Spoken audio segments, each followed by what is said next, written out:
Bismillahirrahmanirrahim. Assalamualaikum warahmatullahi taala wabarakatuh. Hamdan wa syukran lillah wassalatu wassalamu ala Rasulillah wa ala alihi wa ashabihi wa ahbabihi wa atba'ihi ila yaumil qiyamah. Qala Allah ta'ala fi kitabihil karim wa huwa asdaqul qailin. A'udzu billahi minasyaitonir rajim. Bismillahirrahmanirrahim. Wa man yakhruj min baitihi muhajiran ila Allah wa rasulihi thumma yudrikuhul mautu faqad waqa'a ajruhu 'ala Allah.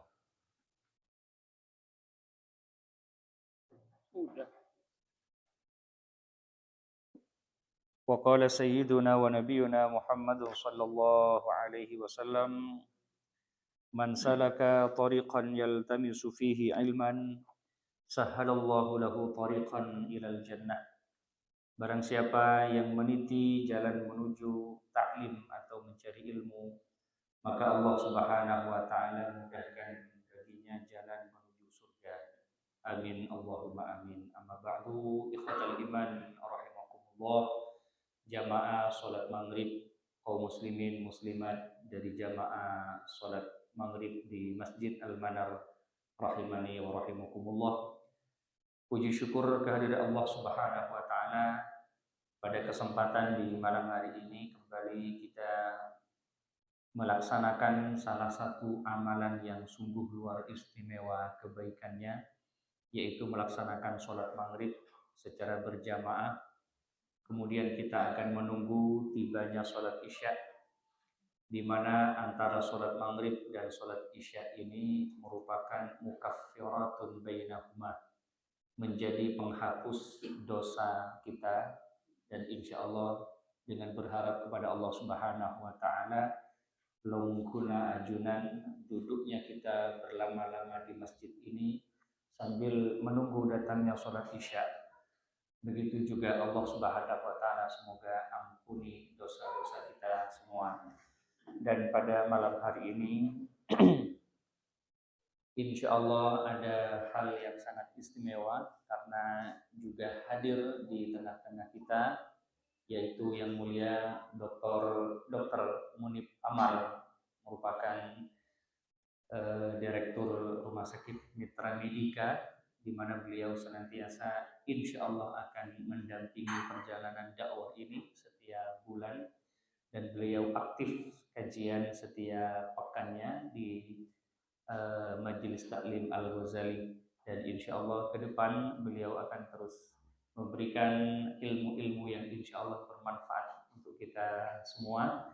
Di malam hari ini insya Allah kajian kita akan dibagi menjadi dua sesi. Yang pertama kajian Al-Quran Hadis, di mana saya mengutip dari sebuah kitab berjudul Dalilus Sa'ilin, dalil bagi orang-orang yang bertanya. Kemudian di sini dilengkapi Al-Quran was Sunnah, yang bersumberkan dari Al-Quran dan Sunnah. Kemudian Aqwalus Salaf, kalam-kalam hikmah bijak dari ulama ussalaf. Kemudian Al-Qasas, petikan dari hikayat-hikayat. Dan Asy-Syair, untayan kata mutiara syair. Semoga waktunya cukup sehingga kita bisa beristifadah bersama. Dan mohon izin untuk jamaah pengajian, sepertinya dengan dua materi ini tidaklah cukup waktu kita sampai isya nanti. Kalau diizinkan kita sholat isyanya ditakhir, atau kita lanjutkan setelah sholat isya, atau satu kali majlisan nanti diakhiri dengan sholat isya berjamaah. Sholat isya yang ditakhir diakhirkan insya Allah. Baik, ikhwatal iman rahimakumullah.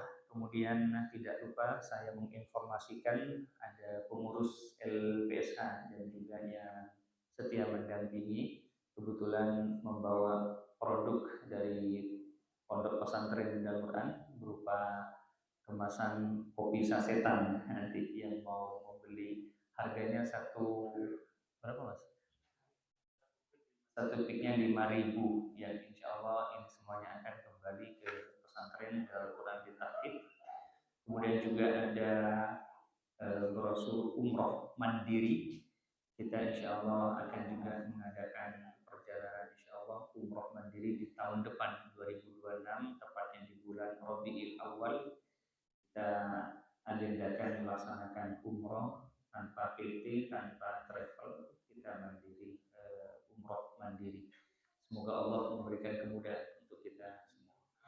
Bismillahirrahmanirrahim. Adabul akli wasyurbi. Masuk pada materi di malam hari ini adalah salah satu kebutuhan hajat setiap insan manusia setiap hari, yaitu makan dan minum. Bagaimana makan dan minum ini kemudian akan bernilai ibadah, karena hanya manusia ini kebenaran pasti tak pray dari beninong sampai di waktu pengajian saja mensuruh insyaallah ibu dia pun kas pereng ke ibu amuji itu berkaitan dengan al-akul wasyurbu, berkaitan dengan makan dan minum. Kita akan membahas bagaimana pandangan agama melalui Al-Quran dan Sunnah dan aqwalus salaf berkaitan dengan makan dan minum, dan insya Allah nanti akan disempurnakan kembali oleh Bapak Dr. Munif Amal dari kajian kesehatan dan medis. Bismillahirrahmanirrahim. Al-aklu, adapun definisi daripada makan, sampai ulama mendefinisikan makan itu bagaimana. Huwa ma yukalu wa rubbama khussa bil. Yang dimaksud dengan makan adalah memenuhi kebutuhan hidup kita dengan memakan makanan pokok. Minhu al-bir, yaitu dikhususkan dengan al-bur. Bur itu adalah biji gandum atau padi, beras, jagung, mungkin karbohidrat yang dibutuhkan. Itu kategori makan. Selain itu tidak masuk kategori makan. Jadi rokok ini kebanyakan. Karena ada sebagian orang mengatakan engkau tak usah makan, seperti rokok lah. Jadi itu bukan kategori makan. Definisi ulama mengatakan makan itu adalah mayuk kalau wa yukhassu bihi al-qur, yaitu memenuhi kebutuhan kita. Makan yang lebih spesifik, lebih dikhususkan adalah kandungan gandum atau sejenisnya. Qala Allah Ta'ala fi kitabihil karim. Allah Subhanahu wa taala berfirman dalam Al-Qur'an pada surat Al-Baqarah ayat 168 dan surat Al-Baqarah ayat 172 serta surat Al-Maidah ayat 88. Al-Maidah merupakan maknanya adalah hidangan. Dalam Al-Qur'an saja ada surat namanya surat hidangan. Nanti akan dibahas mungkin hidangan yang proporsional itu bagaimana takaran-takarannya. Nah, dokter saya lebih paham. Menggula sebut bonjongan sumung takaran. Ini menyalahi sunnah. Jadi nanti yang akan menyempurnakan Bapak Dokter. Allah Subhanahu wa taala membahas tentang masalah makan dan minum paling sedikitnya ada pada 3 surat ini. Sebenarnya banyak, di antaranya ada surat Al-An'am, surat Al-A'raf, surat Al-Mulk. Namun kita akan lebih menyingkat saja pada 3 surat dalam Al-Quran, yaitu surat Al-Baqarah dan surat Al-Maidah. Qauluhu ta'ala, a'udzu billahi minasyaitonir rajim. Bismillahirrahmanirrahim. Ya ayyuhan nasu kulu mimma fil ardi halalan thayyiban wa la tattabi'u khutuwatis syaitan innahu lakum aduwwun mubin. Yang artinya, wahai manusia, ya ayyuhan nas, kulu makanlah mimma fil ardi, apa-apa yang ada di muka bumi ini, halalan dengan cara mendapatkannya dengan cara halal, thayyiban dan baik. Ada 2 kata kunci. Perintah makan apa yang ada di muka bumi ini halalan dengan cara halal. Sehingga baginda Nabi Muhammad SAW bersabda, ya ayuhan nas ittaqullaha wa ajmilu fit talab. Kata baginda Nabi, wahai manusia, bertakwalah engkau kepada Allah, wa ajmilu fit talab, dan perbaiki cara mencari rizkimu. Fa innan nafsa lan tamut hatta tastawfi rizquha. Karena setiap insan manusia tidaklah akan mati kecuali rezekinya sudah didistribusikan. Jadi tidaklah mati seorang itu kecuali rezekinya sudah selesai, semua akan dipenuhi. Mun tak tele mati, rezeki gitu. Tapi kata baginda Nabi, bertakwalah engkau kepada Allah dan perbaiki cara mencarinya dengan cara yang halal, thayyiban, dan baik. Kata-kata baik di sini sesuai dengan sunnah Nabi. Insya Allah nanti akan kita bahas di kajian di materi setelah ayat Al-Quran. Wala tattabi'u khutuwati syaitan, dan jangan engkau mengikuti langkah-langkah jalan-jalan syaitan. Innahu lakum aduwwun mubin, karena dia setan adalah musuh yang nyata. Surat Al-Baqarah ayat 168. Surat Al-Baqarah ayat 172. Allah Subhanahu wa taala berfirman, "Ya ayyuhalladzina amanu kulu min thayyibati ma razaqnakum." Ya ayyuhalladzina amanu. Ayatnya beda. Kalau tadi ya ayyuhan nas. Yang sekarang ya ayyuhalladzina amanu. Lebih spesifik lagi, wahai orang-orang yang beriman. Kalau yang tadi ya ayyuhan nas, wahai manusia. Manusia ini kan seiman iki, sekafir iki, yang murtad betul, yang tidak percaya kepada Allah pun, kaum ateis, masuk kategori ya ayyuhan nas. Namun ayat di dalam surah Al-Baqarah ayat 172 ini lebih khususnya ya ayyuhalladzina amanu. Ya ayyuhalladzina amanu, wahai orang-orang yang beriman, kulu min thayyibati ma razaqnakum, makanlah dari rizki-rizkiku yang baik. Washkuru lillah, dan bersyukurlah engkau kepada Allah, in kuntum iyyahu ta'budun, jika engkau memang benar-benar menyembahnya. Apa yang membedakan surah Al-Baqarah ayat 168 dengan 172? Kalau yang 168 itu lebih umum sifatnya ya ayyuhan nas. Makanya Allah Subhanahu wa taala memberikan kalimat apa? Halalan, kata-kata halal. Kalau orang yang beriman tidak usah dikatakan diberi qaid, diberi catatan halalan. Karena apa? Karena orang yang beriman tidak akan pernah mau makan barang haram. Yang jelas-jelas sudah haram tidak mau dimakan. Khamar tidak mau diminum. Akibat dari Islam, mengaku Islam minum khamar, mengaku Islam makan bangkai, mengaku orang Islam makan darah. Ini darah di sebagian pasar, darah itu dibekukan, dijual dan dikonsumsi.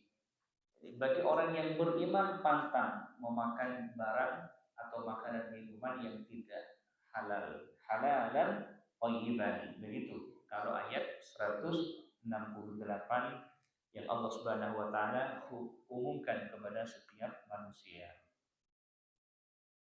Kemudian ayat yang terakhir termaktub di dalam Al-Qur'an surat Al-Maidah ayat 88, qauluhu ta'ala wa kulu mimma razaqnakumullahu halalan thayyiban wattaqullaha alladzi antum bihi mu'minun. Dan makanlah apa yang Allah rizkikan kepadamu, halalan thayyiban, yang halal dan yang baik. Wattaqullah, bertakwalah engkau kepada Allah, alladzi antum bihi mu'minun, yang mana engkau mengimaninya. Ikhwatal iman rahimakumullah, min aqwalil Mustafa Sayyidina Muhammad sallallahu alaihi wasallam. Kemudian dalil daripada makan dan minum menurut beberapa hadis yang disabdakan oleh baginda Nabi. Yang pertama, hadis yang diriwayatkan oleh Imam Bukhari dan Muslim, hadis muttafaqun alaih, yang berkaitan dengan etika atau adab makan. An Umar bin Abi Salamah, diriwayatkan dari sahabat Umar bin Abi Salamah, bukan Umar bin Khattab, namun Umar bin Abi Salamah radhiyallahu anhuma, semoga Allah meridhai keduanya. Qala, ia berkata, kuntu ghulaman fi hijri Rasulillah sallallahu alaihi wasallam. Aku masih kecil. Di saat aku masih kecil, aku berada di pengawasan baginda Nabi. Umar bin Abi Salamah berkata, aku masih kecil fi hijri Rasul. Aku di pengawasan Nabi. Jadi baginda Nabi ini banyak sekali sahabat-sahabat yang usianya itu relatif muda. Kalau bahasanya sekarang itu mondok. Ada namanya sahabat Anas bin Malik. Anas bin Malik yang ketika itu dibawa oleh ibunya kepada baginda Nabi. Ia mengatakan, aku ukhdimu alaih. Aku membawa anakku yang kecil ini, tujuannya ukhdamu alaih, supaya ia berkhidmah kepadamu wahai Nabi. Bahasa di pesantren itu hadam, ngedam, ngabuleh, menjadi kabuleh, ngetik deka Gusti Kanjeng Nabi. Dan di antaranya adalah sahabat Umar bin Abi Salamah. Kuntu gulaman fi hijri Rasulillah sallallahu alaihi wasallam. Aku dulu masih kecil di bawah pengawasan baginda Nabi. Kanat yadayya tatish fi sohfah. Ketika datang waktu makan, kanat yadayya tatishu fi sohhatin. Tanganku ketika makan bersama baginda Nabi, tanganku itu tatish. Tatish itu mupun-mupun. Mohon maturana apokpak.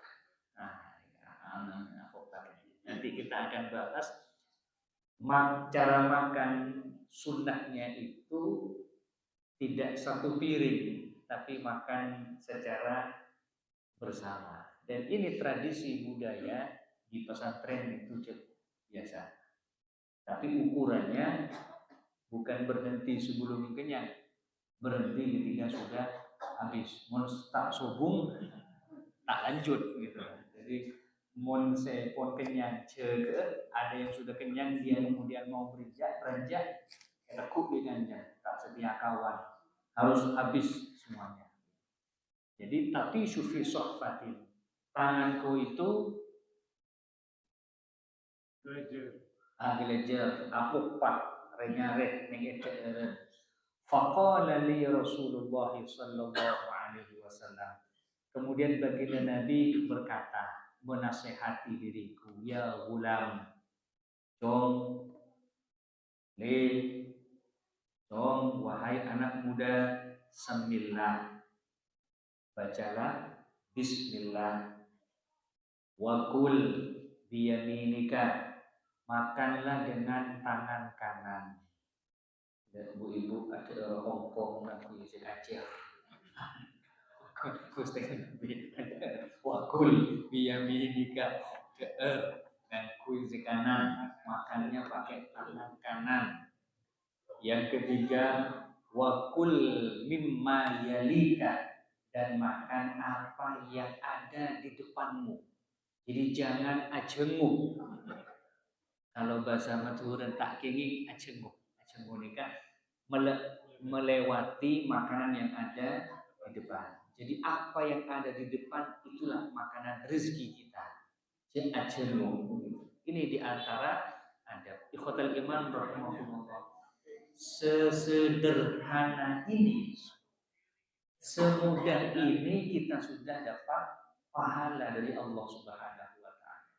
Semudah itu. Bismillah wa kul biyaminika, Nanti akan ada hadis juga larangan untuk makan dengan dua.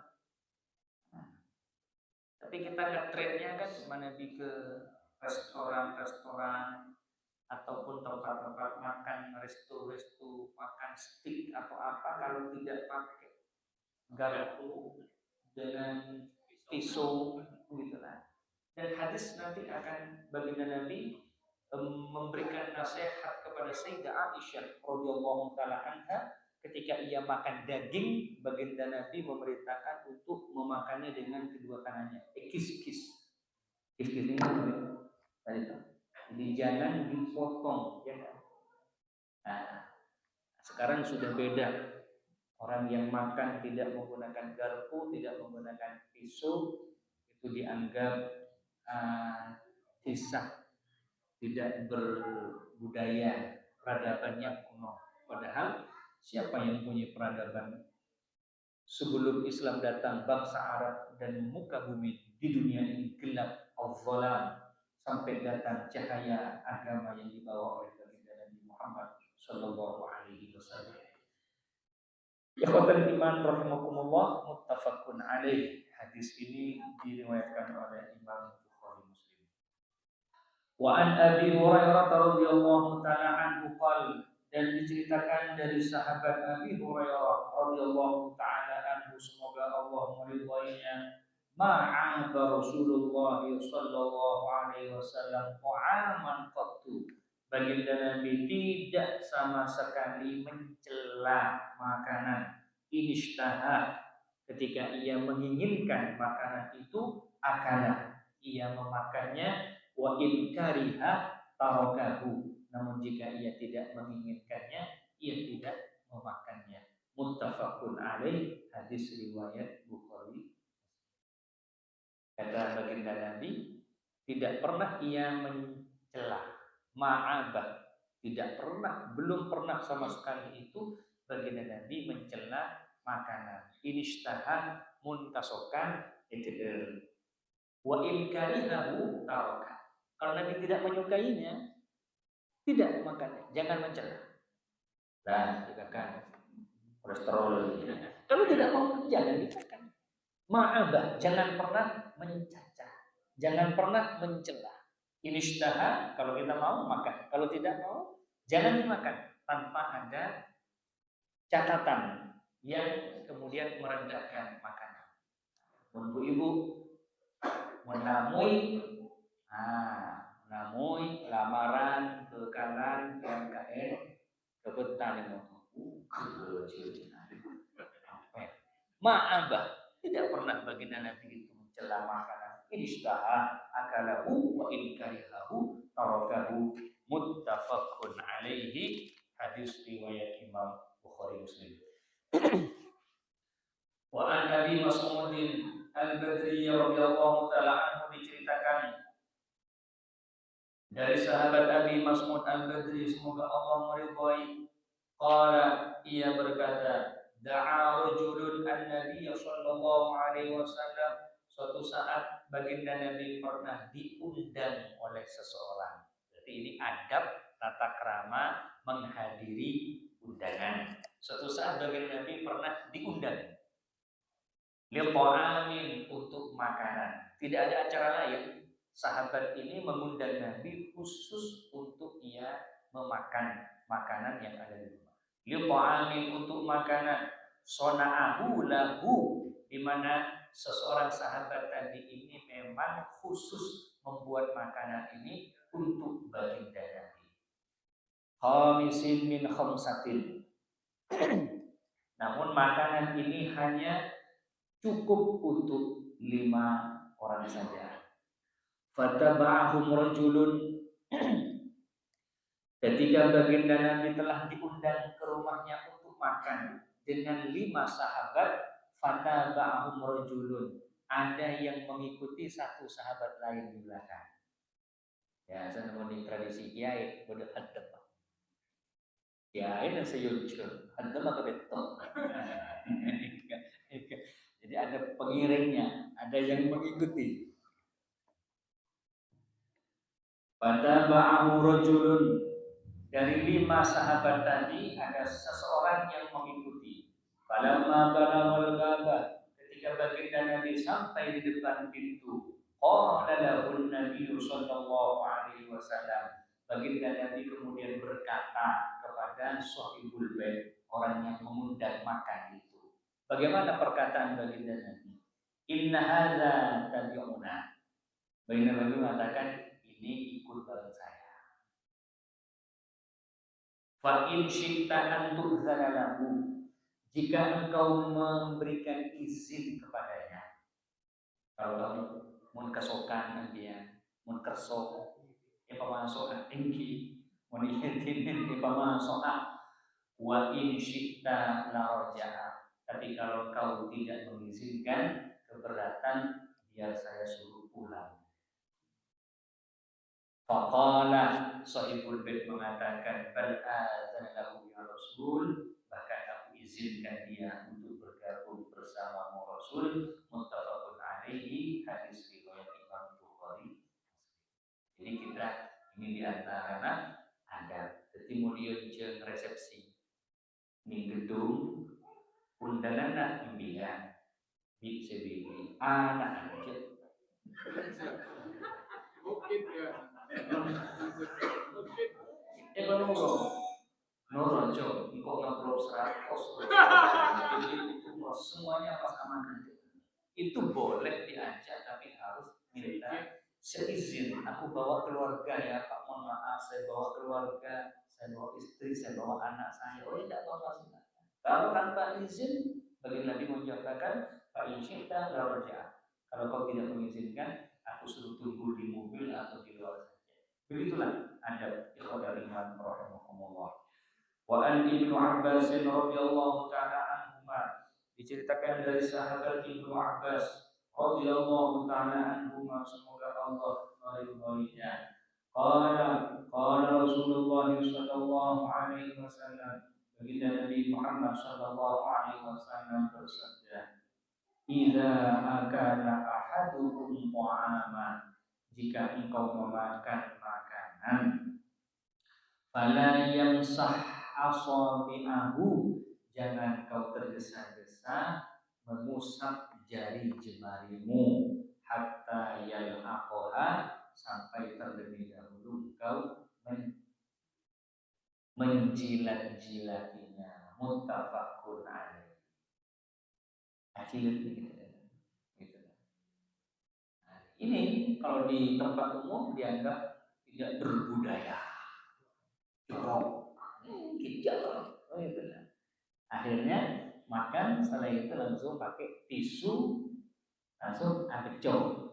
Nih kan. Padahal sunnah daripada baginda Nabi itu kata idza akala ahadukum ta'ama fala yamsah asabi'aha hatta yalaqaha. Jika kau setelah makan, jangan tergesa-gesa engkau mengusapnya dengan tisu atau dengan sapu tangan, hatta yalaqaha, sampai terlebih dahulu engkau jilat, cok-cok sebagian jari jemari kita. Muttafaqun alaihi, hadis riwayat Imam Bukhari Muslim. Hadis yang terakhir, wa an Abi Hurairah radhiyallahu ta'ala anhu, hadis yang diriwayatkan dari sahabat Abi Hurairah radhiyallahu ta'ala anhu, semoga Allah meridhoinya. Qala Rasulullah sallallahu alaihi wasallam, baginda Nabi Muhammad sallallahu alaihi wasallam bersabda, ta'amul itsnaini kafis salasah wa ta'amul salasati kafil arba'atah. Muttafaqun alaih.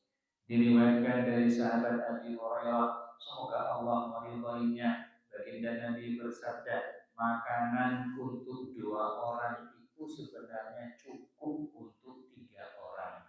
Makanan untuk 3 orang itu sebenarnya cukup untuk 4 orang. Inilah yang dikenal dengan namanya konsep barokah. Jadi 3 itu cukup. Artinya hadis ini mengajarkan kepada kita untuk makan itu disyariatkannya untuk berbarengan di rumah kalau bisa, ada harga tinggi, jangan makan sendiri. Kalaupun pakai piring masing-masing, tapi di satu majelis. Makanya waktu makan itu harus ada. Jam 7 abadan makan. Ya kadang saya lagi mencetak ada orang tua. Oh ada kok. Sebenarnya mereka ini kan mencetak boleh itu. Jadi kalau bisa makan itu di rumah kita itu bareng. Ya syukur-syukur pakai nampan, talam. Kalau tidak, maka pakai satu piring tapi makannya bersama di meja makan. Waktunya ditentukan. Jam 7 makan paling jam zuhur atau jam 1 atau malam itu makan. Nanti insya Allah kita akan mendengarkan lebih jelasnya oleh Dr. Muid bagaimana waktu makan yang baik dan pas dari sisi kesehatan bagaimana. Ini hadis yang terakhir. Min adabil akli wasyurbi. Adapun bagian daripada adab etika makan dan minum. Insya Allah pembahasan 2 poin lagi tentang adab dan nanti ada aqwalus salaf, bagaimana orang-orang dahulu itu makan dan minumnya. Min adabil akli wasyurbi, di antara bagian etika makan dan minum ada 13 adab. Beda telur belas cara makan dan minum sesuai dengan tuntunan baginda Nabi kita. Yang pertama, ayyakuna ta'amu halalan thayyiban. Yang pertama, pastikan makanan yang kita konsumsi ini halal, artinya caranya baik dan thayyiban, sehat ataupun baik. Insyaallah sebenarnya mereka halalan thayyiban. Nah, tidak dari syubhat, tidak dari perkara yang haram, tak lena amin tak dari hijau, tak dari korupsi, ini halal insyaallah dan thayyiban. Makanya ngirim ya korin. Kalau kita ingat yang sudah pernah melaksanakan haji dan umroh di masjid, dan mereka memberikan makanan di masjid. Apa kalimatnya? Halal, halal, halal, halal, halal, halal. Dikasihkannya di masjid Makkah, di Masjidil Haram, di Masjid Madinah, halal dan thayyibah. Yang kedua, ayyakuna niyyatu bil akli at-taqwiyatu ala ibadatillah. Yang nomor 2, adab makan dan minum itu harus ada niat di dalam hati. Saya makan atau saya minum ini at-taqwiyatu li ibadatillah, supaya saya mempunyai kekuatan semangat beribadah kepada Allah. Untuk ada niat kan? Maka terus merawat tidak suruh niat. Terus mereka masih kira separuh cincin gini apa? Itu harus ada niat. Bismillah, kok makanya Hongkong, sobat jemaah jenah khusyuk. Diniati itu ayyakuna niyatu at-taqwiyatu li ibadatillah. Niat makan dan minum ini supaya kita kuat beribadah kepada Allah. Yang ketiga, ghuslul yadaini qabla al-akli jayyidan. Membasuh tangan sebelum makan dengan baik. Dari pandangan medis insya Allah memang harus cuci tangan dulu sebenarnya dengan baik. Yang keempat, wada'u ta'am ala sufrati mawdi'atin alal ardi. Letakkan makanan itu di atas bumi. Gusti Kanjeng Nabi ini kan tadi perabot, tadi cengkak, tadi meja. Iya, namanya tolabizah. Nampan besar, dia duduk. Aling kini baca artinya. Terus Kanjeng Nabi makan aja di situ. Terkadang kita akan hidup ning dunia nikah ketika kita melihat orang lain punya perabot yang kuat, mulai dari TV, rumah-rumahnya, artis sesuki, meja pakai keramik atau apa, mereka kita mereka anak mau bacakan mungkin mas, kalau Makanya dikatakan di antara kalamul hikmah laisa kullil kasrat barakah. Tidaklah setiap sesuatu yang bertambah itu barokah. Walaupun definisi barokah itu adalah azyadatu fil khair, bertambah baik. Namun tidak setiap segala sesuatu yang berlebih itu barokah. Faqalilul ma'i, air yang sedikit itu bisa memberikan manfaat. Wa katsirul ma'i, tapi air yang banyak al-gharq, bisa terjadi musibah dan bencana banjir. Tidak setiap hal yang banyak itu bermanfaat. Lidzalik, dengan hal itu maka berlatihlah kita untuk mensyukuri apa yang ada. Syukurin nafas ibadah. Karena baginda Nabi tidak punya perabotan rumah tangganya yang lengkap.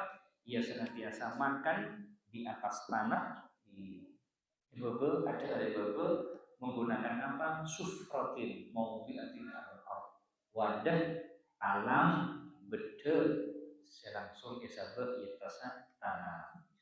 Yang nomor 5 al-julusu jaisan ala rabbati wa ala dhahril qadamaini. Yang nomor 5 sunatnya makan kalau duduk di tanah ini itu ar-rabbati ala dhahril qadamaini, melipat kedua lututnya dan duduk di kedua paha, seperti orang duduk tahiyat. Mohon maaf, duduknya seperti ini.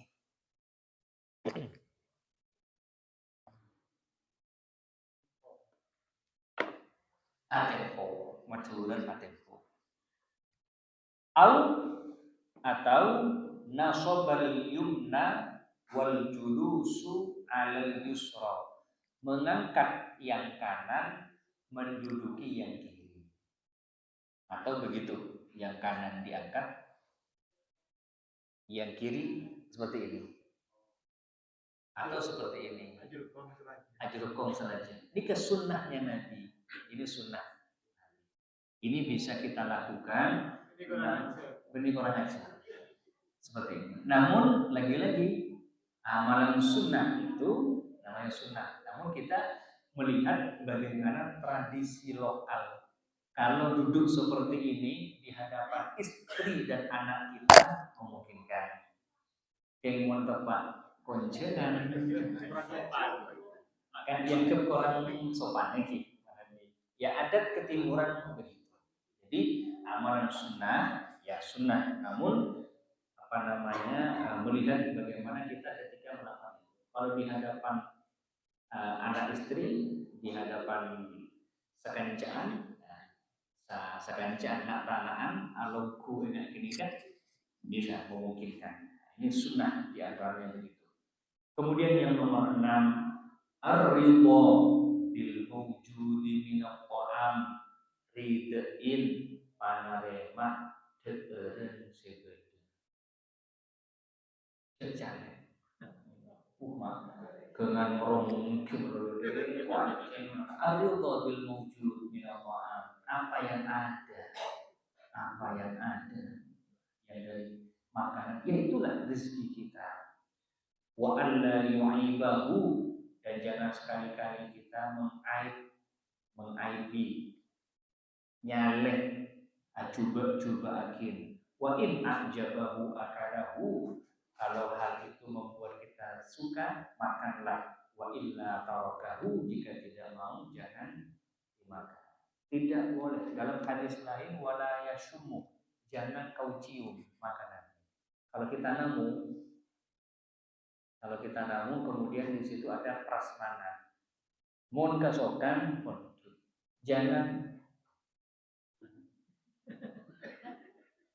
tak usah dicium gitu.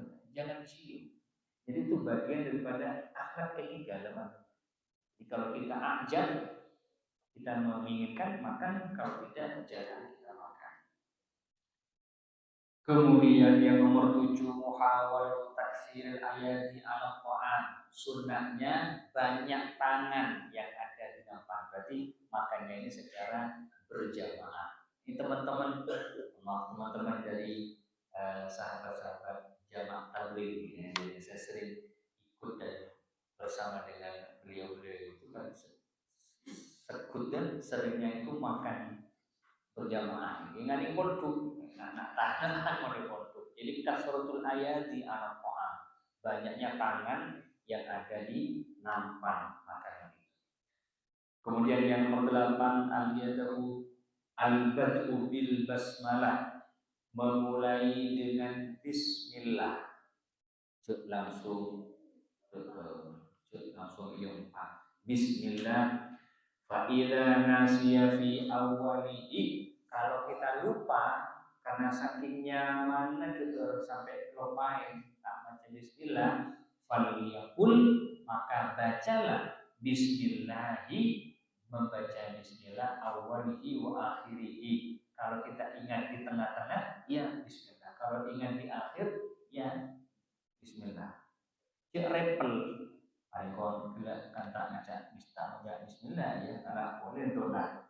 Jadi ya bismillah. Nah persegila konsider dua walaupun ada kan baca bismillah awali wa akhiri. Kalau kita lupa di awal, bacalah di akhir. Begitu maksudnya. Kemudian yang nomor 9 al-aklu bi salasati asabi'i min yadil yumna. Sunnahnya makan menggunakan 3 jari, sunnahnya. Kita lihat kalau makanan itu bisa kita cumut, bisa pondok, bisa diambil dengan 3 jari, ya ambil dengan 3 jari.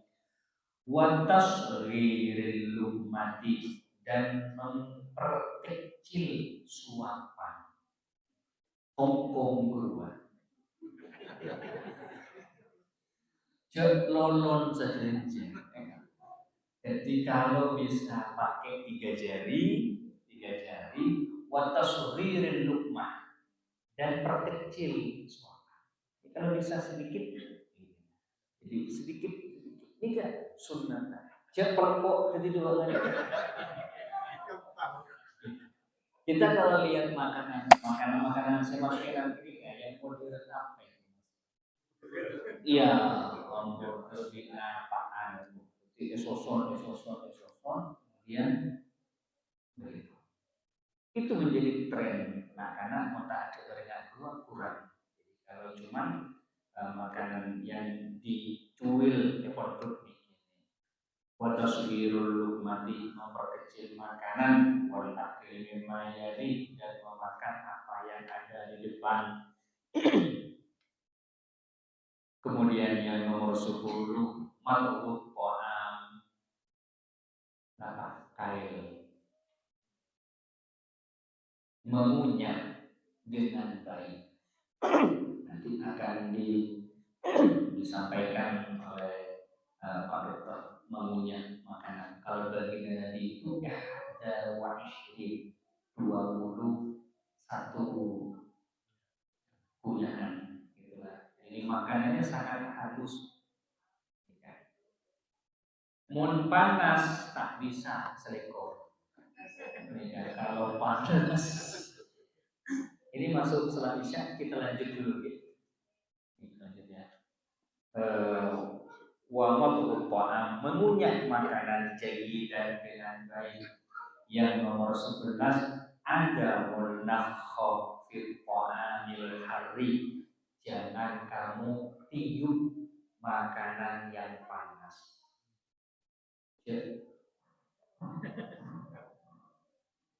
Jangan kau tiup makanan yang panas. Wala fil ma'i asna asyurbi, jangan kau bernafas di dalam wadah ketika engkau minum. Jadi nafasnya di luar, minum tekukan. Nah, menikah kalau air ini kita bisa bernafas, tapi kalau pakai gelas. Nah, jadi kalau manusia itu menghirup oksigen, mengeluarkan CO2, karbon dioksida. Jadi jangan sampai masuk ke gelas. Nanti lebih jelasnya beliau akan menyempurnakan. Kemudian yang nomor 8, tajannabu syaba'al mufrid, jauhi kenyang yang berlebihan. Kalau kenyang masih, tapi berlebihan pun kenyang berdekat dengan pengajiannya. Jangan berlebihan, kenyang boleh, tapi mau kenyang jangan boleh. Nah, ini yang saya sampaikan tadi. Oh, karena berdiri sobung, wanita sobungnya tak ambu, pun kenyang ampun. Oh, berlaku boleh. Ada waktu lagi besok kita makan. Yang nomor 13, yang terakhir al-intiha bihamdillah. Jangan lupa setelah makan katakanlah alhamdulillah. Walaupun cuma makan kue, alhamdulillah. Cek ada teh adrep. Alhamdulillah. Jadi makan selesai, alhamdulillah. Alladzi at'amani hadza wa razaqani min ghairi haulin wa la quwwah. Yang artinya segala puji bagi Engkau ya Allah yang telah memberikan rezeki kepadaku min ghairi quwwatin wa la haul, tanpa aku bersusah payah. Ajunan lagi kata tak noro aku ring, tak noro ngemase, lengku nak kerika, pun denteng rezeki. Makanya Sayyidah Maryam radhiyallahu ta'ala anha ketika di mihrab wajada indaha rizqa. Qala ya Maryam anna laki hadza? Dari mana kau dapat makan? Qalat huwa min indillah, illa Allah. Yarzuqu man yasha'u bi ghairi hisab. Aku udah hadza wa astaghfirullah li wa lakum. Terima kasih. Namun sebelum ditutup kita akan mendengarkan materi dari beliau Bapak Dr. Amar. Waktu dan tempat kami persilakan.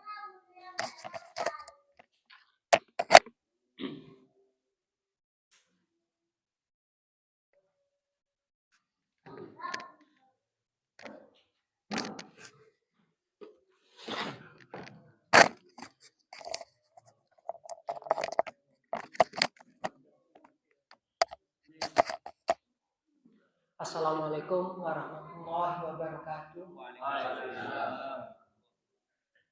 Alhamdulillah kita ucapkan syukur kita diberi kesehatan, diberi hidayah dan taufiknya sehingga malam ini kita bisa berkumpul lagi di majelis yang insyaallah dimuliakan.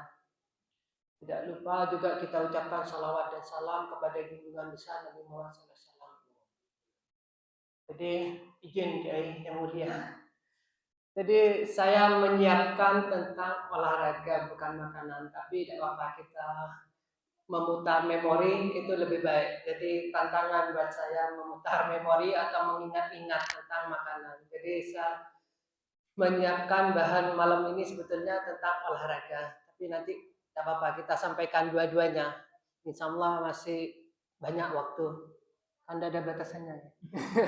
Tapi enggak, saya akan sedikit aja. Mungkin pakai filosofi ikan gabus itu ya, lebih cepat lebih baik ya. Jadi memang kita di dalam agama Islam ini sudah lengkap ya, tidak hanya sekedar makanan tapi tidurnya kita juga diajarkan, disunahkan, dicontohkan sama Nabi Muhammad SAW. Kalau kita mencontohkan, insya Allah kita hidupnya akan baik ya, baik di dunia maupun di akhirat. Jadi dunia ini mungkin kesehatan, akhlaknya segala macamnya itu baik ya. Jadi akhiratnya insya Allah lebih baik lagi kalau kita mengikuti. Itu juga diterangkan di medis ya, tentang makanan banyak yang cocok atau yang sama dengan sunnah-sunnah yang diungkapkan oleh Kiai Zakaria tadi, ada 13. Itu banyak yang cocok ya, banyak yang sama ya.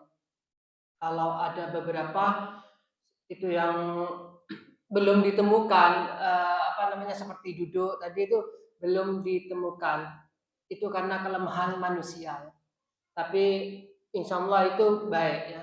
Tapi kalau di bidang kesehatan kita kan lambung ada bagian-bagiannya, jadi ada yang menerima, ada yang menampung, ada bagian bahan kimianya itu ada juga. Jadi insya Allah ada sangkut pautnya yang duduk tadi di nomor 12 itu insya Allah itu ada sangkut pautnya sama pembagian di lambung yang sudah ditemukan di bidang kesehatan. Jadi ada udara di sana, jadi itu bagian-bagiannya. Jadi insya Allah nanti ke depannya manusia semakin berkembang ilmunya, insya Allah akan ditemukan itu secara ilmiah. Jadi memang makanan tubuh ini punya hak. Jadi hak itu harus wajib kita penuhi. Jadi itu hadis Bukhari. Jadi hadis Bukhari, jadi tubuh ini punya hak dan kita wajib memenuhinya. Salah satunya adalah makanan, yang lain seperti istirahat, aktivitas fisik, itu hak-hak dari tubuh kita. Jadi bukan tubuh kita yang diberikan ini bersyukurnya itu hanya dari kulit saja, tapi bukan ya, tapi seluruh tubuh ini punya hak. Jadi punya kebutuhan masing-masing. Jadi bukan hanya dilihat kalau wanita atau pria ini dilihat tampannya atau cantiknya, bukan ya, tapi seluruhnya sehat atau tidaknya. Jadi itu hak yang tubuh kita yang harus wajib kita penuhi. Jadi makanan itu salah satunya. Jadi tadi ada dari biji-bijian, beras, gandum dan lain sebagainya, itu memang dibutuhkan ya, kan itu termasuk bagian dari karbohidrat. Jadi karbohidrat ini dibutuhkan tubuh untuk sel, untuk makannya sel atau bertumbuhnya manusia. Jadi kalau kita hanya makan daging saja atau lemak saja atau sayur saja, itu kurang baik ya. Harus ada karbohidratnya. Banyak memang madhab-madhab atau macam-macamnya diet ya zaman sekarang. Ada diet tinggi protein, ada diet yang tanpa karbohidrat atau low karbohidrat, atau diet tanpa lemak, itu banyak ya. Tapi yang baik insya Allah yang semua. Jadi tubuh itu perlu semua.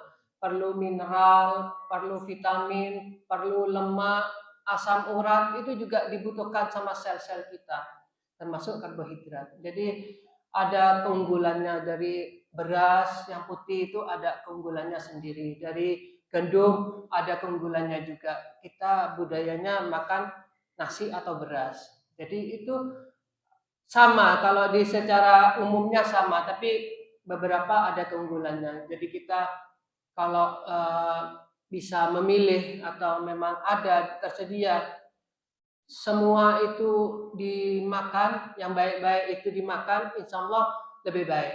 Jadi ada gandumnya, ada kacang-kacangannya, kacang hijau dan lain sebagainya, itu lebih baik. Karena tidak mungkin beras atau gandum ini sama, tidak mungkin. Karena sudah dari rasa, dari bentuk sudah beda. Dan memang di penelitian gandum itu ada yang cepat mengganti sel otot. Ada zat di sana yang cepat mengganti sel otot di gandum. Nah, biasanya olahragawan itu setelah makan untuk memulihkan, cepat memulihkan itu dengan gandum atau tepung-tepungan dari gandum. Jadi itu ya, pasti ada perbedaan. Tapi kalau nasi biasanya lebih lama karena pengelolaannya, metabolismenya di tubuh itu lama. Jadi lebih kenyang, lebih lama kenyangnya, atau isinya lebih banyak. Jadi ada keunggulannya masing-masing. Bukan lemah. Makan roti kita makan nasi Tak cukup. Iya betul Mas. Itu budaya juga Indonesia. Jadi kalau udah makan nasi tak ngakan, tak deur. Jadi memang seperti itu. Jadi memang semua punya keunggulannya. Termasuk kita yang murah-murah mungkin tempe, tahu itu ada keunggulannya. Itu tinggi protein. Jadi protein itu bukan hanya di daging, telur atau di bahan-bahan yang mahal, itu bukan ya, tapi ada juga di nabati yang ada di tahu, tahu, tempe. Jadi itu bisa menggantikan makanan yang mahal itu dengan tahu tempe. Tapi ya memang kita harus banyak variasi, lebih banyak variasi makanan lebih baik. Jadi kita diajarkan di saat kecil itu 4 sehat 5 sempurna, itu insya Allah sudah cocok buat orang Indonesia atau kita semua ya. Itu diet kita atau cara makan kita, macam kita. Jadi ada karbohidratnya, ada dagingnya, protein, ada sayurnya, ada mineralnya ditambah sama susunya, jadi sempurna. Jadi tidak mungkin satu makanan kita hanya mau makan daging aja, tidak mungkin. Kita perlu yang mineral, vitamin. Kalau kita makan karbohidrat saja bisa, tapi sel kita akan melambat. Jadi protein, lemak itu lebih mudah dicerna untuk jadi otot-otot itu ya. Jadi kalau karbohidrat masih prosesnya panjang, lama, tapi kalau kita seperti makan coklat yang bahan-bahan tepung yang mudah dicerna itu akan cepat kita mendapatkan energi yang baru. Jadi itu sangat perlu ya. Kita mungkin aktivitas di luar lebih banyak menghabiskan energi. Nah, mungkin kita belum waktu makan, jadi kita makan yang lebih mudah dicerna seperti kue atau coklat itu lebih mudah dicerna, roti itu lebih mudah dicerna. Jadi energi akan cepat kita diterima. Juga kita kalau melihat dari waktunya tadi, kita makan 3 kali ya. Sesuai dengan kesehatan juga 3 kali makan besar. Jadi pagi, siang, sama malam. Malam jangan terlalu malam. Di antara ini ada antaranya. Jadi kita nyamilnya ada ya, ada waktunya sendiri. Bukan kita kalau secara kesehatan ya, bukan ada kue atau duduk-duduk nyamil, itu tidak baik ya. Tapi ada waktu-waktu tertentu. Jadi kalau pagi biasanya di jam 10.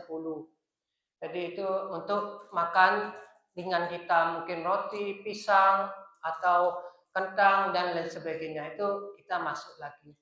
Biasanya kentang. Nah itu ya, biasanya itu ya. Tapi mungkin nanti diganti lagi. Jadi kalau sore sebelum waktu makan malam mungkin kita jam 4, itu aturannya. Jadi jam 4 sore atau 4:30 itu kita isi dulu. Jadi itu secara kesehatan memang ilmiahnya seperti gitu. Jadi ada sela-selanya di antara makan besar. Jadi perut terlalu kosong itu tidak boleh juga. Terlalu banyak ya tidak boleh juga. Sampai berlebih itu tidak boleh.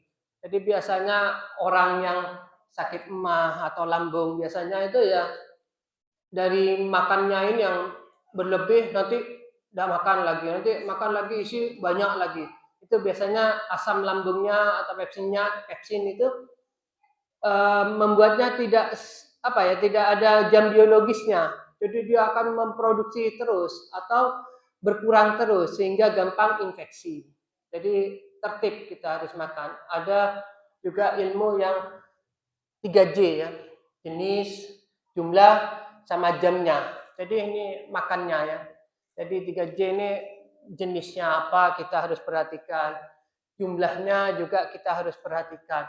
Jamnya, waktunya itu juga harus kita perhatikan. Jangan seadanya makanan kita walaupun tidak masuk jam makan, itu enggak ya. Tapi ada jamnya, ada jumlahnya, ada jenisnya. Itu untuk badan yang sehat. Apa juga selain emah yang bisa menyebabkan sakit karena makanan? Banyak ya, semua penyakit insya Allah dari makanan yang kita makan masuk. Jadi seperti kencing manis, darah tinggi, asam urat, kolesterol, itu kan semua makanan semua. Juga dari aktivitas kita. Jadi itu disebut biasanya di kesehatan atau kedokteran sindrom metabolik ya, penyakit-penyakit yang karena gaya hidup yang salah, lifestyle disease, atau yang biasanya kita hidup secara sedentaria atau banyak duduk atau ke barat-baratan. Jadi biasanya kita makannya oke, tapi geraknya tidak ada.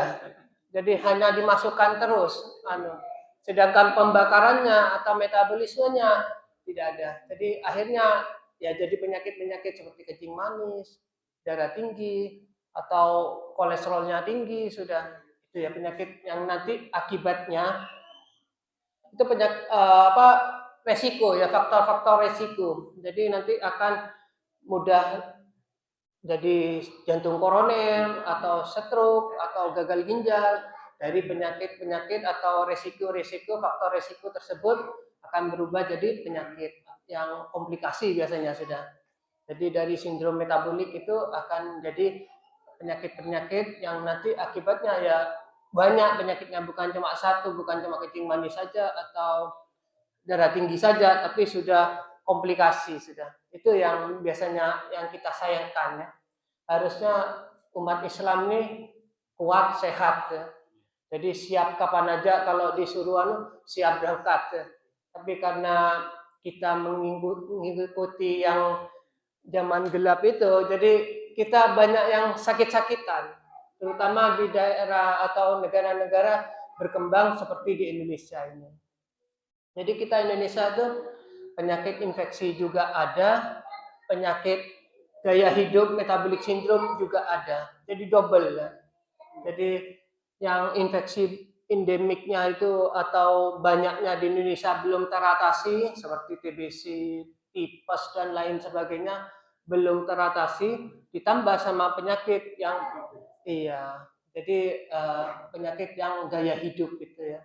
Jadi kencing manis banyak ya, di Bondosa sudah banyak ya. Juga gagal ginjal itu banyak ya. Jadi kita kalau menjaga, insya Allah kita aman ya, tanpa obat, tanpa asupan seperti jamu segala macam. Tapi kalau kita menjaga, insya Allah kita sehat terus ya.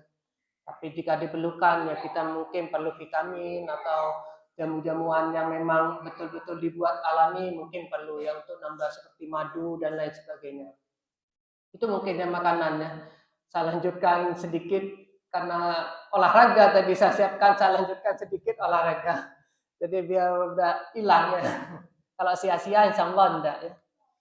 Jadi olahraga kesehatan ini olahraga biasanya banyak dilakukan di masyarakat zaman sekarang ya, budaya kita ya. Semenjak dari COVID itu masyarakat banyak yang hobi atau meningkatkan aktivitas olahraga. Olahraga ini bisa kita olahraga kesehatan, bisa untuk prestasi atlet, bisa untuk gaya-gayaan. Mungkin cuma outfitnya, baju kita bagus, sepatu kita keren, itu bisa juga ya. Atau cuma foto-foto itu bisa. Jadi olahraga niatnya macam-macam. Tapi yang saya bahas insya Allah yang sungguhan, yang untuk kesehatan. Jadi bukan untuk mencari medali prestasi, tapi untuk kesehatan. Jadi olahraga kesehatan biasanya olahraga ini aktivitas fisik yang dilakukan secara berulang-ulang, terstruktur dan terencana, dan itu ada ukurannya. Jadi bukan sekedar hanya aktivitas bekerja seperti kita berkebun atau kita mandikan mobil, cuci mobil, itu bukan sekedar itu, tapi ada rencananya, ada targetnya, ada apa yang akan dilakukan. Jadi berulang-ulang. Misal kita melakukan jalan, target kita ini sampai mana, itu ada. Kalau olahraga yang benar itu ada. Jadi bersepeda atau dan lain sebagainya itu harus ada target. Target biasanya paling gampang kita orang awam ya, biasanya kita tes dengan tes bicara. Kalau kita jalan atau lari sepeda masih bisa bercerita, itu masih belum dikatakan olahraga. Tapi itu masih aktivitas pindah, mobilisasi, perpindahan. Jadi bukan olahraga. Kalau sudah ngos-ngosan, misal diajak bicara sudah tidak mampu 1, 2, atau 3 kata, itu berarti olahraga. Jadi itu tesnya paling mudah ya. Jadi tidak semua yang kita lakukan hanya pakai training, pakai baju olahraga itu dikatakan olahraga, belum ya, belum tentu ya. Tapi ada target-target atau capaian yang akan kita raih. Selain itu yang mudahnya kita juga bisa mengecek dari nadi kita. Itu olahraga itu sesuai individu ya. Jadi tidak bisa saya sama jamaah yang jamaah sini itu sama, tidak bisa ya. Jadi tidak bisa disamakan, tapi dilihat dari umurnya, kemampuannya, kebiasaannya, itu semua dilihat. Yang paling gampang biasanya diukur dengan umur. Jadi nadi kita itu 220 dikurangi umur kita. Nanti target itu akan yang dicapai itu ya. Jadi mana kita umur 40, 220 kurangi 40 berapa? 180 ya. 180 yang kita target. Jadi maksimal kita nadi itu 180. Nah, biasanya kita turunkan karena kita kan tidak sama fisik kita siap apa tidak itu tidak sama. Jadi kita turunkan mungkin ngambil 80%-nya atau 70%-nya itu sudah cukup dari nadi maksimal. Jadi dari 180 kita ngambil mungkin di 150, 160 itu sudah cukup. Jadi olahraga akan tercapai itu ya. Olahraga apa yang baik? Semua baik ya. Jadi kita seperti makanan, bermacam-macam makanan, insya Allah ada khasiatnya masing-masing. Olahraga gitu juga ya. Tidak bisa kita yang mengatakan, oh sepeda ini baik, oh lari ini baik, jalan ini baik, tidak bisa. Tapi semua itu bisa ada manfaatnya semua. Termasuk di gym ya, fitness itu baik ya. Jadi kalau kita ingin mengurangi lemak secara cepat atau kalori yang ada di badannya secara cepat itu dengan gym ya, lebih cepat, fitness ya. Bukan bersepeda atau lari, bukan, tapi dengan fitness. Jadi itu termasuk olahraga anaerobik. Jadi anaerobik ini olahraga yang intensitasnya tinggi dengan waktu cepat. Lain kalau aerobik ya, seperti lari jauh, sepeda itu aerobik. Jadi itu waktunya lama ya, regulasi pergerakannya lama. Jadi butuh setengah jam untuk olahraga atau 1 jam olahraga. Jadi banyak waktu yang untuk aerobik. Ini kode nih.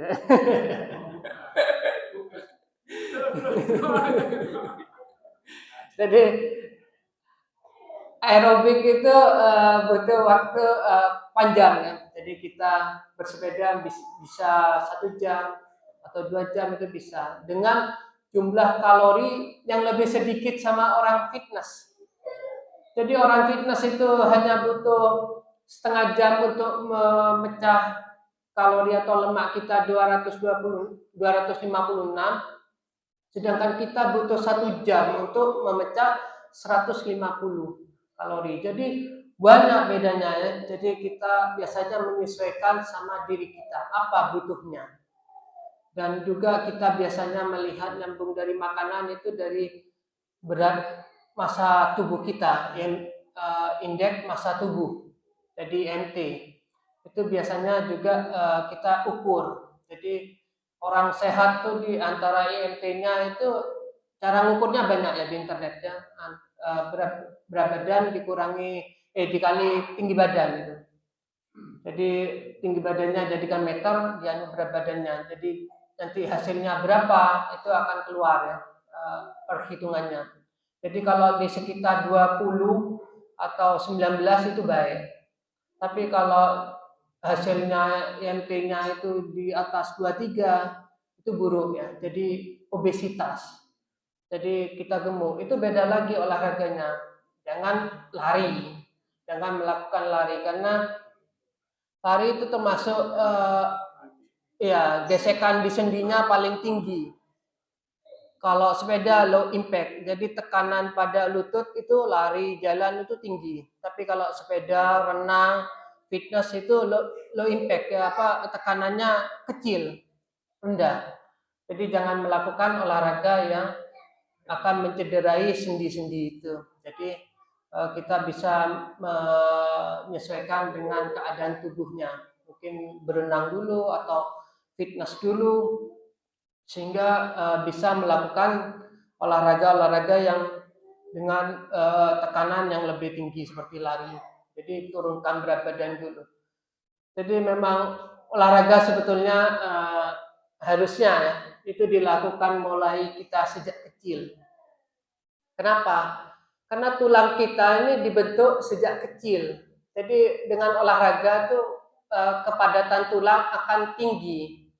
Jadi di usia tua-tua kita gini saya masih dewasa muda, yang tua-tua ini itu gampang kropos tulangnya, osteoporosis ya, jadi gampang patah tulangnya. Jadi gerak sedikit keselio jatuh itu sudah patah. Nah, kalau dari sejak dini olahraga, kepadatan tulang sama tubuh yang ideal akan terbentuk ya. Jadi akan kuat anak tersebut ya. Tapi karena sekarang regulasinya pemerintah beda ya, jadi MBG sekarang ya, jadi makannya aja, jadi tidak disesuaikan sama geraknya, jadi itu kurang pas, harusnya ditambah lagi sama geraknya. Jadi biar makanan itu hanya bukan gizinya, tapi digunakan oleh tubuh. Jadi makanan bergizi, daging, segala macam susu itu kalau tidak ada gerakan ya tetap dibuang, percuma. Tapi kalau disesuaikan sama geraknya, sama aktivitas fisik, insya Allah itu lebih bermanfaat ya. Jadi tidak ada anak yang lebih makan atau gemuk, itu tidak ada. Tapi dengan program ini, ya kita menikmati, kita bisa mengajarkan tetangga kita, keluarga kita, anak-anak kita semua untuk berolahraga sejak dini. Bebas ya kita milih, mungkin anaknya suka sepak bola ya sepak bola, basket ya basket. Insya Allah anak lebih lebih peka, lebih bisa semua ya, lebih nyaman dengan berbagai olahraga. Jadi tidak ada sedikit pantangannya, termasuk ngitung nadi. Kalau anak insya Allah tidak terlalu penting ya, tapi hitung nadi dengan tes bicara itu pada usia-usia yang lebih dewasa. Tapi kalau anak tidak perlu. Jadi mau anak itu lari sejauh-jauhnya asal kuat, insya Allah enak. Tapi setelah itu masukan gizinya harus sesuai. Jangan setelah di training atau latihan gizinya kurang, kacau. Jadi biasanya tulangnya padat malah kropos, atau ototnya bentuk ya, atau membentuk otot yang bagus malah kurang ototnya. Pertumbuhannya harusnya maksimal malah kurang juga karena gizinya tidak masuk, kurang. Jadi semua itu bisa kalau kita zaman sekarang ya, kalau kita memang niat untuk mencari ilmu-ilmu kesehatan, insya Allah di internet atau di media-media sudah banyak. Bagaimana kita melakukan atau membudayakan cara hidup sehat. Jadi mengikuti sunnah, insya Allah juga bonusnya banyak ya, baik di dunia maupun di akhirat. Jadi kita bisa harusnya ya belajar agama, insya Allah sudah memenuhi segala hidup kita ya, termasuk kerjanya dan lain sebagainya. Mungkin itu yang bisa disampaikan, kurang lebihnya mohon maaf. Wassalamualaikum warahmatullahi wabarakatuh.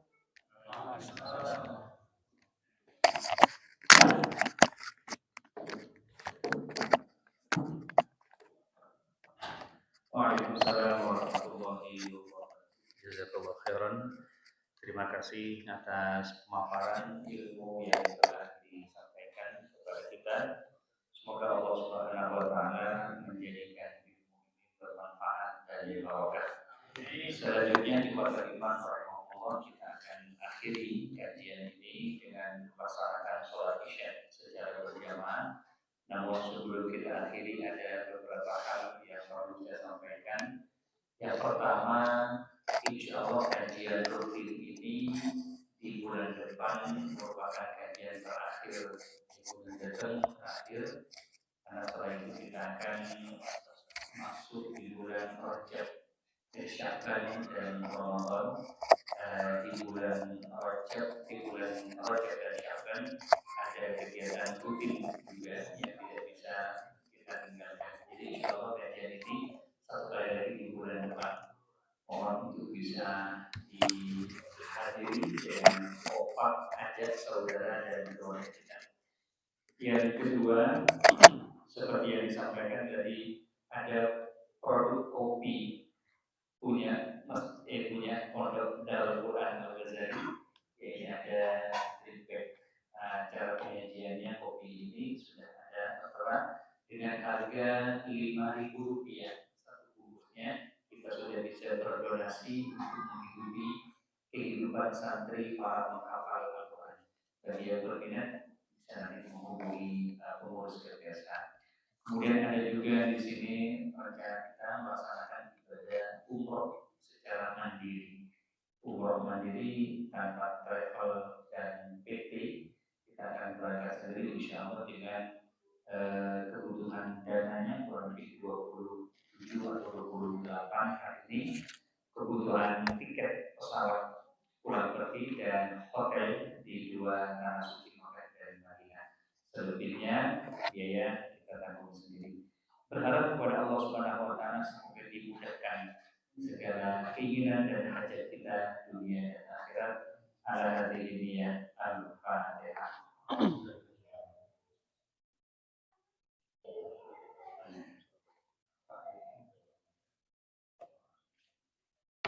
Insya Allah bulan depan Pak Rektor bisa hadir.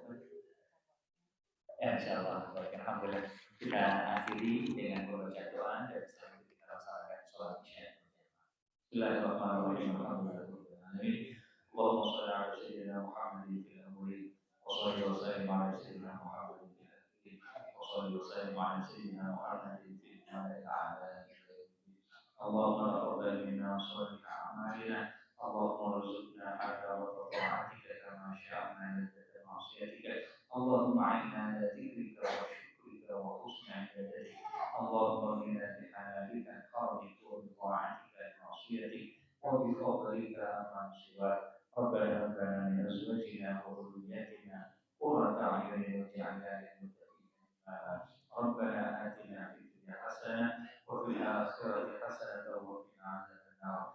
Sallallahu ala sayyidina Muhammadin wa ala alihi wa sahbihi wa sallam. Subhana rabbika rabbil izzati amma yasifun wa salamun ala al-mursalin walhamdulillahi rabbil alamin. Subhanallahumma wa bihamdika asyhadu an la ilaha